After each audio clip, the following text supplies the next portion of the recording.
तो हेलो नमस्कार दोस्तों, कैसे हो आप सभी। आई होप कि सभी लोग मस्त होंगे एकदम। और आज हम लोग फिजिक्स का इम्पोर्टेंट टॉपिक बोर्ड एग्जाम के मद्देनजर रखते हुए एक नया टॉपिक या फिर एक नया हेडिंग स्टार्ट करेंगे जिसका नाम है विभव प्रवणता। ठीक है, विभव प्रवणता देखेंगे और विभव प्रवणता और इलेक्ट्रिक फील्ड मतलब कि वैद्युत क्षेत्र की तीव्रता में रिलेशन क्या है वो हम लोग देखेंगे। तो आइए स्टार्ट करते हैं। उससे स्टार्ट करने से पहले बता दूं कि बोर्ड एग्जाम बहुत ही नज़दीक होने वाला है। ये ऑफलाइन ऑनलाइन के चक्कर में मत पड़िए आप लोग, ठीक है। तो जम के मेहनत करिए और सब इंपॉर्टेंट टॉपिक्स हम आप लोग के लिए मतलब यहाँ पे डिस्कस करेंगे और इसकी चिंता मत करिए। मैक्सिमम क्वेश्चंस आपका लड़ जाएगा क्वेश्चन में, मतलब कि एक बोर्ड एग्जाम में, ठीक है। तो आइए स्टार्ट करते हैं। आज हम लोग पढ़ेंगे विभव प्रवणता, ठीक है। आइए हेडिंग देखते हैं, विभव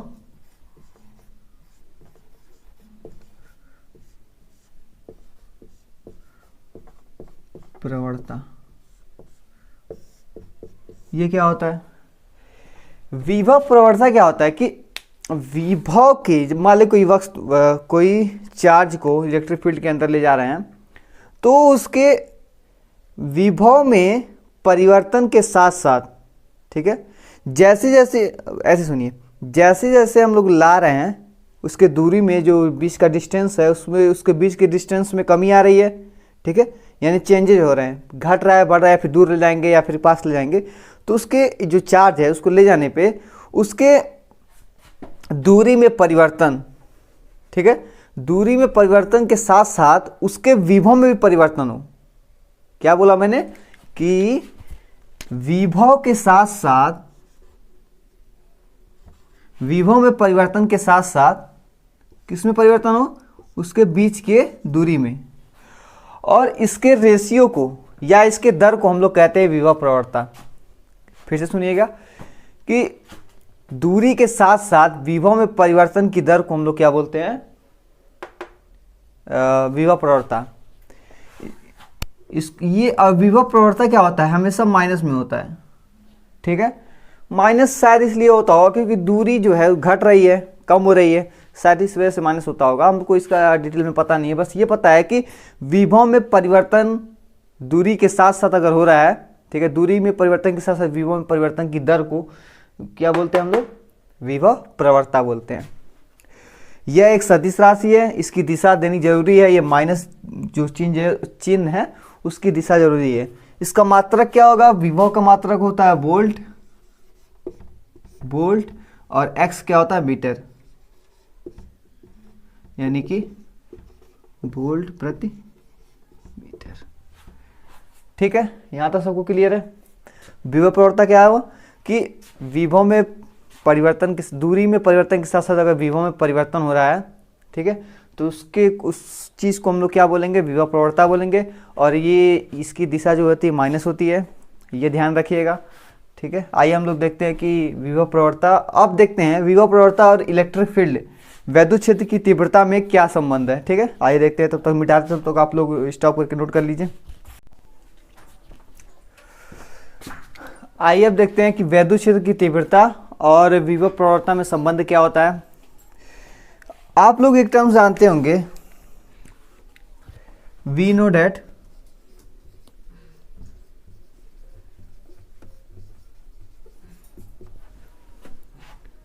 W इज इक्वल टू क्या होता है? F into delta X.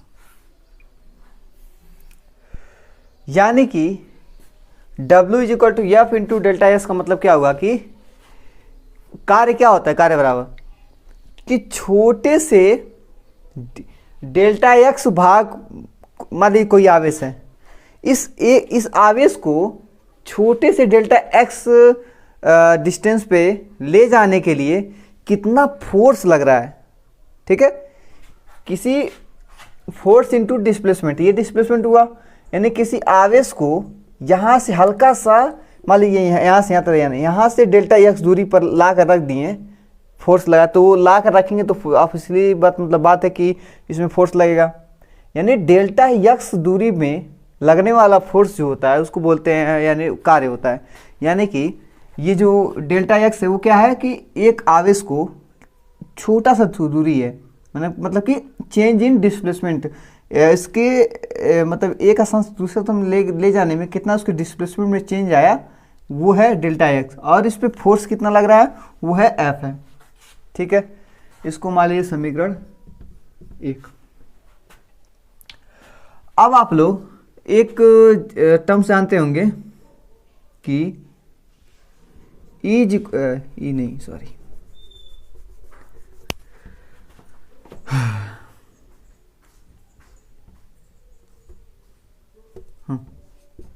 Is equal to F upon Q0। एकांक आवेश पे जो हम लोग थोड़ा सा डिस्प्लेसमेंट किए हैं, जिस आवेश को थोड़ी सी दूरी पे ले गए हैं और उस दूरी पे हम लोग कार्य निकाले हैं, तो उसी दूरी पे लगने वाला बल, ठीक है, एकांक आवेश पे लगने वाला बल क्या होता है, इलेक्ट्रिक क्षेत्र, मतलब E का मान होता है। इसको मान लीजिए इक्वेशन 2। अब यहां से F इज इक्वल टू, यहां से F इज इक्वल टू क्या होगा, E इंटू Q0। ये Q0 का मतलब क्या होगा कि परीक्षण आवेश है, जिसको हमको निकालना है, गणना करना है। अब इसका मान समीकरण 1 में रख दिया जाए तो क्या होगा कि W is equal to E into Q0 into delta X. ठीक है, इसको यहाँ ले जाइए तो ये हो जाएगा W upon Q0 is equal to E into delta X. अब यहाँ से आपको क्या पता चला, यहाँ ये जो टर्म्स है इधर का लेफ्ट साइड वाला, ये कहीं देखा देखा या सुना सुना लग रहा है। क्या है, एकांक आवेश को एक स्थान से दूसरे स्थान तक ले जाने में किया गया कार्य इलेक्ट्रिक क्षेत्र, जो इलेक्ट्रिक पोटेंशियल यानी कि वैद्युत विभव के बराबर होता है। यानी कि ये जो है ये V के बराबर होता है। ठीक है, तो यहाँ पे लगातार वैरी हो रहा है, उसके विभव में लगातार चेंज हो रहा है। क्यों? क्योंकि डिस्प्लेसमेंट चेंज हो रहा है। तो ये V ना होकर डेल्टा V होगा। ठीक है, is equal to E into delta X. यहां से क्या हो जाएगा, इसको इधर भेज दीजिए तो हो जाएगा delta V upon delta X is equal to E। और हम लोग अभी पढ़े हैं कि क्या बोलते हैं इसको, डेल्टा V और डेल्टा एक्स के अनुपात को हम लोग क्या बोलते हैं, विभव प्रवणता बोलते हैं। कि समय दूरी के साथ साथ अगर विभव में परिवर्तन की दर जो होती है वो वैद्युत क्षेत्र की क्या बोलते हैं, विभव प्रवणता के बराबर होती है। ठीक है, विभव प्रवणता यानी कि अब देखिए कुछ लोग पूछेंगे कि माइनस होता है, माइनस, तो माइनस का सेंस बस इतना है, बस उसका डायरेक्शन होता है, डायरेक्शन देने के लिए माइनस होता है। लेकिन है तो ये विभव प्रवणता ही है ना, बस में माइनस की कमी है, तो माइनस बस चिन्ह डायरेक्शन को बताता है। ठीक है, तो उस पर ज़्यादा ध्यान मत दीजिएगा, यहाँ पर माइनस लिख दें तो अभी कोई दिक्कत नहीं है। यानी कि विभव प्रवणता किसके बराबर आई, वैद्युत क्षेत्र की, वैद्युत क्षेत्र की तीव्रता। यानी कि वैद्युत क्षेत्र की तीव्रता ही क्या होता है, मतलब वही नहीं बोल सकते हैं, लेकिन उसका जो मान आता है वो विभव प्रवणता के बराबर आता है। वैद्युत क्षेत्र की तीव्रता जो होती है वो विभव प्रवणता के बराबर होती है। यहाँ से हम लोग डेरिवेशन से देख लिए। ठीक है, पहले हम लोग वर्क निकाले, वर्क जानते हैं कि फोर्स इंटू डिस्प्लेसमेंट होता है। यहाँ से एक फार्मूला में लोग जानते थे एकांक आवेश पे लगने वाला बल जो होता है वो E के बराबर होता है। ठीक है, और F से मान निकाल के इसमें रख दिए और इधर पक्षांतर विधि द्वारा इसका मान निकाल लिया हम लोग। अब देखिए, अब हम लोग पढ़ेंगे कि जो डायपोल हम लोग पढ़ रहे थे, डायपोल पे उसको देखिए, डायपोल होगा तो इलेक्ट्रिक फील्ड के वैद्युत क्षेत्र की तीव्रता के कारण उसमें फोर्स लगेगा और उसको घुमाएगा। डायपोल क्या होगा, घूमने की प्रवृत्ति यानी कि घूर्णन गति लगेगा, घूर्णन गति में आ जाएंगे। ठीक है, टॉर्क उत्पन्न हो जाएगा। तो क्योंकि आवेश तो है समान और विपरीत दिशा के, तो उसका जो कपल का मतलब गुण आ जाएगा उसमें, तो वो सब घूमेगा। ठीक है, तो वही देखते हैं कि उसमें लगने वाला यानी कि क्या बोलते हैं उसकी ऊर्जा देखेंगे कि घूमने में लगने वाली जो स्थितिज ऊर्जा है वो कितना होगा। तो आइए देखते हैं इस नेक्स्ट स्लाइड में, तब तक आप नोट कर लीजिए।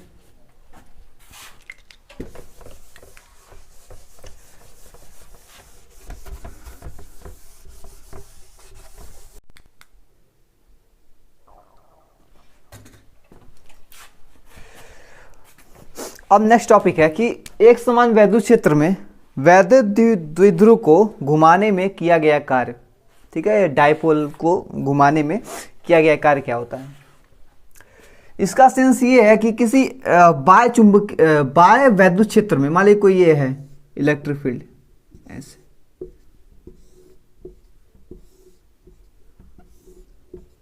ठीक है, ये है इलेक्ट्रिक फील्ड।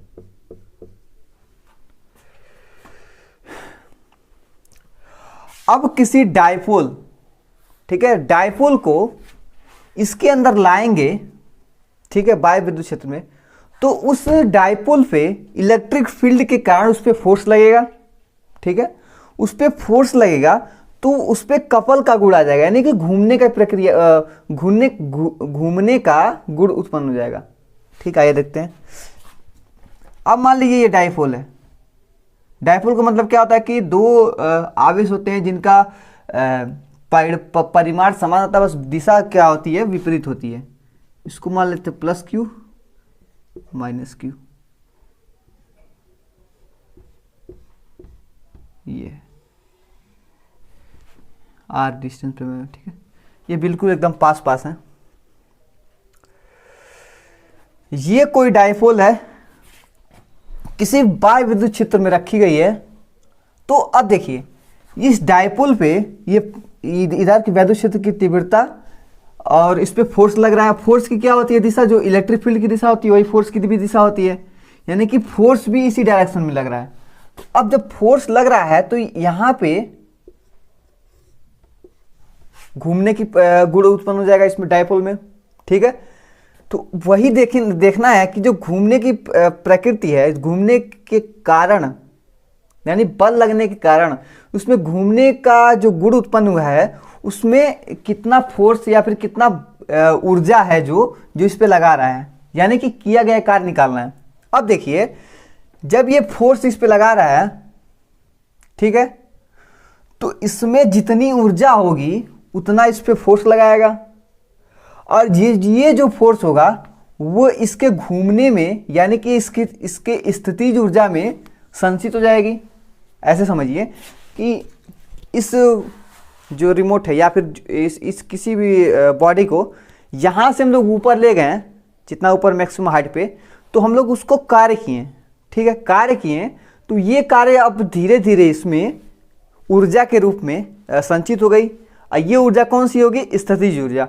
यहाँ से हम लोग ऊपर लाएं, यहाँ पे हम लोग जितना कार्य किए उतना कार्य जो हुआ इसके अंदर संचित हो गया, किसके रूप में, स्थितिज ऊर्जा के रूप में। वैसे ही इसमें भी है कि जो हम लोग कार्य किए इसमें, ठीक है, इसमें जो कार्य हो रहा है वो क्या हुआ कि इसके अंदर स्थितिज ऊर्जा के रूप में संचित हो गया। ठीक है, वही स्थितिज ऊर्जा के कारण अगर इसको छोड़ेंगे तो ये नीचे गिरेगा, और यहाँ पे क्या होगा, वही स्थितिज ऊर्जा के कारण ये घूमने की प्रकृति उत्पन्न हो जाएगा। ठीक है, आइए देखते हैं। अब देखिए तो यानी कि कार्य जितना होगा उतना उसकी स्थितिज ऊर्जा की बराबर होगी, वो तो मान बात की बात है। अभी हम कार्य देखते हैं कि इसमें कि एक इलेक्ट्रिक फील्ड ई में किसी डायपोल को लिया गया। अब यहाँ पे जो ये जो है थीटा कोण पे रखा गया है। ठीक है, इस डायपोल को थीटा कोण पे रखा गया, तो इस पे इसको कार्य करने में मतलब कितना कार्य करना पड़ रहा है वो देखते हैं। यानी कि W का मान कितना होगा, W is equal to P into E 1 minus cos theta. ये हो गया W का मान। इसका डेरिवेशन नहीं है बेसिकली, नहीं तो डेरिवेशन भी आप लोगों को करा देते, टाइम कम है, लंबा वीडियो हो जाएगा। ये बस फार्मूला आप याद कर लीजिए कि किसी डायपोल के द्वारा किया गया कार्य जो होता है वो W is equal to P into E into 1 minus cos theta, इसके बराबर होता है। और ये डायपोल के द्वारा किया गया कार्य किसमें है, किसी बाह्य विद्युत क्षेत्र में। ठीक है, ये दूसरे इलेक्ट्रिक फील्ड है, ये इसका कारण जो इलेक्ट्रिक फील्ड होगा वो दूसरा होगा इसके कारण, ये बाय इलेक्ट्रिक फील्ड के अंदर लाया गया है इसको। ठीक है, अब देखिए, अब इसमें दो केस बनेंगे। ठीक है, पहला केस क्या है कि इस डाइपोल को थीटा को कम किया जाए, यानी कि थीटा को इतना कम कर दिया जाए कि ये डाइपोल हो वो इलेक्ट्रिक फील्ड के दिशा के समांतर आ जाए, यानी कि ऐसा, ये इलेक्ट्रिक फील्ड है, ये डाइपोल जो है वो इलेक्ट्रिक फील्ड के समांतर हो जाए। ठीक है, तो इस स्थिति में ये डाइपोल जब घूम के, ये जो डाइपोल है वो घूम के ऐसे सीधा हो जाए, तो इलेक्ट्रिक फील्ड के बीच और डाइपोल के बीच में भी थीटा का मान कितना होगा, समांतर है तो 0 अंश होगा। ठीक है, तो यहाँ पर रखा जाए, यानी समांतर की स्थिति में जब ई और थीटा जो डाइपोल के बीच में जो थीटा कोण है वो समांतर है, यानी वैद्युत क्षेत्र के समांतर रखा जाए, इसके उसके पैरेलल रखा जाए समांतर। इस स्थिति में क्या होगा, थीटा इज इक्वल टू 0 रखेंगे, 0 अंश रखेंगे, तो ये थीटा 0 का मान होता है 1 होता है, और एक यहाँ पे रखेंगे, एक सेकेंड लिख के दे रहे हैं, 1 माइनस 1, यानी कि ये जो 0 होगा 1 माइनस 1 कटेगा 0, ये पूरा, यानी कि W इज इक्वल टू 0। जब डाइपोल को समांतर रखे हम लोग तो वर्ग 0 आया, क्यों, क्योंकि यहाँ से देखने पे लग रहा है कि उसी के डायरेक्शन में रखा गया है, यानी कि कोई फोर्स नहीं लग रहा है, मतलब कोई फोर्स नहीं लग रहा तो काम क्या होगा, फोर्स तो एकदम माइनर सा लग रहा होगा क्योंकि एकदम पतला सा है, डाइपोल बहुत पास में है। ठीक है, तो इसके कारण कोई बल नहीं लग रहा है। ठीक है, जो इलेक्ट्रिक फील्ड जनरेट हो रही है उसके कारण इस डाइपोल पे सीधे सीधे निकल जा रहे हैं, कोई बल नहीं लग रहा है। तो इस स्थिति में क्या हुआ, जो काम जो हुआ वो 0 हुआ, यानी कि ये जो डाइपोल है वो घूमेगा नहीं। ठीक है, यहाँ से देखने पर लग रहा है इस समांतर रख दिया है, इसके इलेक्ट्रिक फील्ड ये है, इसके समांतर रखा गया ये डाइपोल। ठीक है, अब अगर इसके लंबवत रखा जाए, यानी कि डाइपोल को थीटा को थोड़ा बढ़ाया जाए ऐसे, इस स्थिति में, इस पोजीशन में क्या होगा, इलेक्ट्रिक फील्ड के समान क्या हुआ, लंबवत हो गए, तो सारे इलेक्ट्रिक फील्ड इसी रास्ते गुजरेंगे, फोर्स भी ज़्यादा लगेगा इस पे, यानी कि यहाँ पे देखा जाए कि इस स्थिति में तो काम तो होना चाहिए, ये देखने का वर्क होता है कि नहीं, यानी कि लंबवत रखा जाए, लंबवत। दूसरे केस में, ये दूसरा केस, पहला क्या था समांतर रखने पे और दूसरा क्या है लंबवत रखने पे। यहाँ से क्या हुआ, W is equal to P into E 1 minus cos 90 degree, इसका मान जो होता है वो 0 होता है, और 0 होगा यानी कि W इज इक्वल टू होगा P इंटू ई। यहाँ पे देखिए जो कार्य हो रहा है वो मैक्सिमम हो रहा है, यहाँ पे क्या हुआ, समांतर रखने पे एक वर्क जो हुआ 0 हुआ, देखने पे भी लग रहा है यहाँ पे कोई वर्क काम नहीं होगा। अब जब इसके लंबवत रखा गया ऐसे, तो यहाँ पे कार्य होगा, इतना ज़्यादा फोर्स लगेगा इस पे डाइपोल पे, उतनी ज़्यादा इसमें संचित ऊर्जा होगी। ठीक है, जितना अब हवा के सामने अगर खड़े हो जाएंगे ऐसे, तो जितना हवा का झोंका होगा सब आपके ऊपर लगेगा, उतना तेज आप पीछे हटेंगे। ठीक है, यानी कि इसका जो किया गया कार्य होगा वो स्थितिज ऊर्जा में सबसे ज़्यादा मैक्सिमम होगा। देखने पे भी लग रहा है यहाँ पे जितना इलेक्ट्रिक फील्ड समांतर रखने पे ये डाइपोल पे मैक्सिमम फोर्स कार्य कर रहे हैं, जिसके कारण उसमें किया गया कार्य जो होगा, पहले देखिए इसमें मैक्सिमम फोर्स कार्य कर रहे हैं, अब मैक्सिमम फोर्स कार्य करेंगे तो जितना ज़्यादा फोर्स लगेगा उतना ज़्यादा उसका वर्क होगा, फोर्स इंटू डिस्प्लेसमेंट, और जितना ज़्यादा वर्क होगा उतना ज़्यादा उसमें स्थितिज ऊर्जा होगी, जितना फेंकेगा इसको। ठीक है, तो ये रहा कि लंबवत रखने पे इसका जो मान आया इलेक्ट्रिक फील्ड में डाइपोल का वो मैक्सिमम आया। अब ये घूमने की प्रकृति में आ गया है इसमें डाइपोल में, अब ये घूमने का गुण जो हो गया, कपलिंग का गुण वो उत्पन्न हो गया। अब आइए देखते हैं कि इसकी स्थितिज ऊर्जा कितनी होती है। ठीक है, तब तक मिटा रहे, तब तक आप लोग देख लीजिए मिटा। अब देखेंगे डाइपोल की स्थितिज ऊर्जा कितनी होती है। हम लोग देखें कि जब उस डाइपोल को समांतर रख रहे थे, यानी थीटा इज इक्वल टू 0 हो रहा था, तो वहाँ पे वर्क था वहाँ पे ज़्यादा हो रहा था, मतलब 0 हो रहा था, क्योंकि समांतर है, थीटा का मान 0 और कॉस 0 अंश का मान 1 और 1 से 1 कैंसिल होकर वहाँ पे वर्क जो हो रहा था 0 हो रहा था। ठीक है, जब हम लोग किसी पिंड पर काम करते हैं, किसी आवेश को ले जाते हैं किसी दूसरे इलेक्ट्रिक फील्ड में, डाइपोल को, आवेश मतलब डाइपोल को, ठीक है, तो डाइपोल पे जितना कार्य हम लोग कर रहे हैं उसमें ऊर्जा के रूप में संचित हो जाएगा। ये तो यहाँ तो क्लियर है। अब देखिए, जब अब देखते हैं यू का मान कितना होता है। इसका भी फार्मूला है minus P into E cos theta. वहां पे 1 माइनस कॉस थीटा था, यहाँ पे कॉस थीटा है। अभी देखिएगा, विशेष देखिएगा कि क्या होता है इसमें।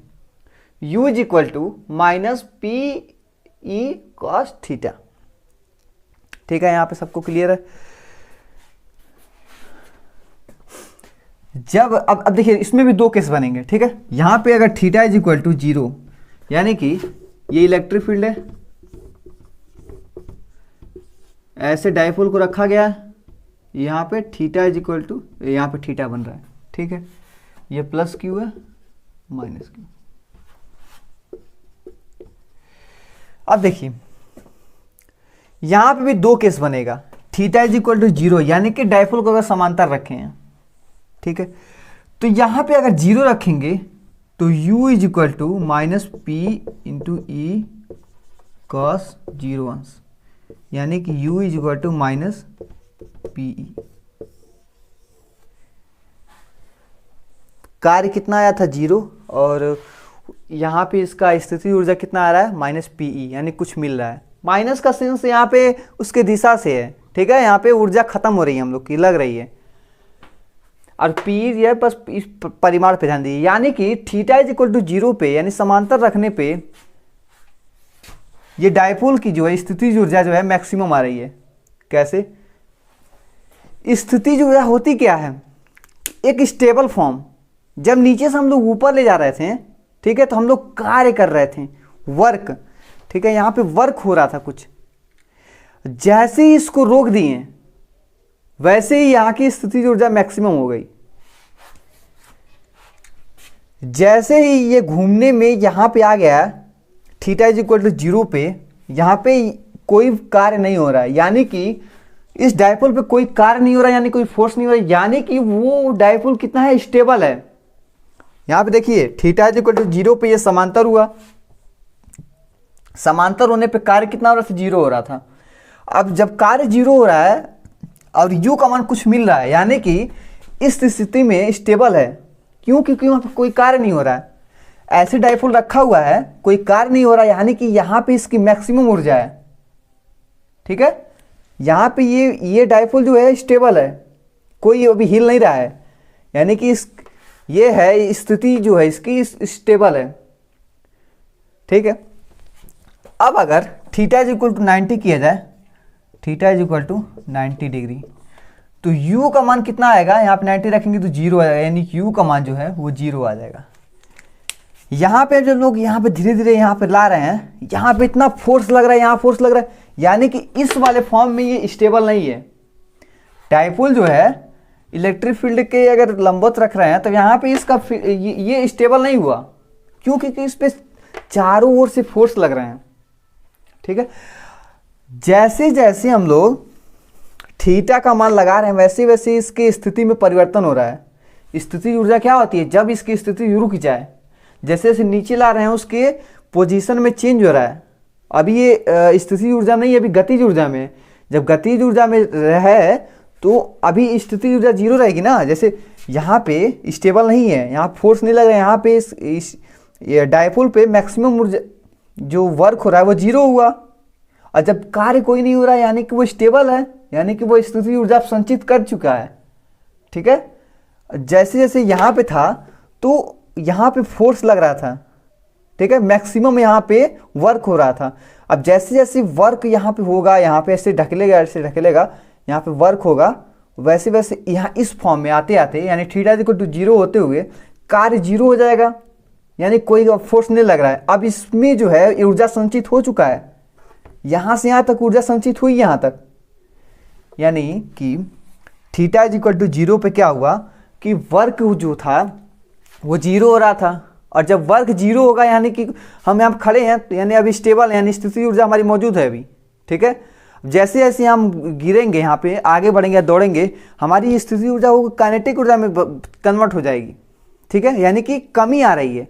तो मैक्सिमम कब थी? जब हम स्टेबल थे, यानी गतिज ऊर्जा हमारी नहीं थी। वैसे ही इस फॉर्म में था कि जब तक उस पर वर्क हो रहा था, किसी डायपोल पे जब तक वर्क हो रहा था तब तक उस पर कोई फोर्स नहीं लग रहा था। जब कोई फोर्स नहीं लगा यानी कि वर्क जीरो था, तो उस फॉर्म में वो स्टेबल है, सबसे ज़्यादा स्टेबल है। यहाँ से हम लोग देखे भी थीटा इक्वल टू जीरो करने पे वो यू का मान मैक्सिमम आ रहा है, यानी कि इस स्थिति में स्टेबल है। जैसे जैसे हम लोग 90 डिग्री किए, उसको इलेक्ट्रिक फील्ड के लंबवत किए, वहाँ पे हम लोग का वर्क जो था मैक्सिमम हो रहा था।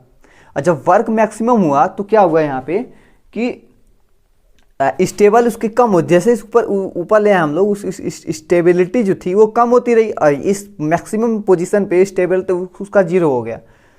जब कार्य हम लोग ले जाएंगे वहाँ पे, तो वहाँ पे धीरे धीरे ऊर्जा संचित होगी, कार्य कम होगा, ऊर्जा संचित होगी। ठीक है, नीचे से ऊपर ले जा रहे हैं तो कार्य कर रहे हैं किसी इंड पॉइंट तक, वहाँ के कार्य हम लोग जीरो करेंगे, कोई ढेला फेंक रहे हैं ऊपर, तो जब तक जा रहे थे तो कार्य हो रहा है वहाँ पे। जैसे ही वहाँ पे किसी पॉइंट पे जब कार्य जीरो हो जाएगा, वहाँ पे वो स्टेबल हो जाएगा। अब वहाँ पे स्थिति ऊर्जा के कारण अब वहाँ पे मैक्सिमम होगा, अब उसी स्थिति ऊर्जा पे अब नीचे गिरेगा। ठीक है, यानी कि वर्क जब जीरो होता है तब वहाँ पे स्थिति ऊर्जा मैक्सिमम होती है। यहाँ पे हम लोग देखें, और जैसे जैसे वर्क जहाँ पे मैक्सिमम होता है वहाँ पे स्थिति ऊर्जा जो होती है वो जीरो होती है। ठीक है, तो यहाँ यही कॉन्सेप्ट था, यहाँ तक तो मैक्सिमम था, यहाँ इसलिए कोई सब लोग फोर्स काम कर रहे थे। जैसे जैसे नीचे आया यहाँ पे ये स्टेबल हो गया, अब यहाँ पे कोई फोर्स नहीं लग रहा है क्योंकि स्टेबल हो गया, स्थिति ऊर्जा यहाँ पे मैक्सिमम हो गई। ठीक है, और वर्क जो था यहाँ पे वो जीरो हो गया, उसी वजह से वहाँ पे वो डायपोल जो है वो स्टेबल हो गया। ठीक है, अब हम लोग ये था हम लोग का टॉपिक, डायपोल पे स्थिति ऊर्जा कितनी होती है। ये फार्मूला, इसका डेरिवेशन नहीं है, आप लोग के एग्जाम में पूछेगा नहीं, इस पर सवाल पूछ सकता है। तो आज के लिए बस इतना ही। कल हम लोग स्टार्ट करेंगे न्यू चैप्टर कैपेसिटर। ठीक है, कैपेसिटेंसी देखेंगे, कैपेसिटर देखेंगे, संधारित्र देखेंगे, सब कुछ देखेंगे। ठीक है, A to Z। अब ये मिलते हैं नेक्स्ट वीडियो में, तब तक के लिए आप लोग इसका बढ़िया से मतलब इसका न्यूमेरिकल्स कीजिएगा, जो नहीं होगा हम लोग बताएंगे, उसका न्यूमेरिकल्स भी लाएंगे लास्ट में, इंपॉर्टेंट न्यूमेरिकल्स। आज के लिए बस इतना ही, मिलते हैं अगले वीडियो में, तब तक के लिए जय हिंद, जय भारत।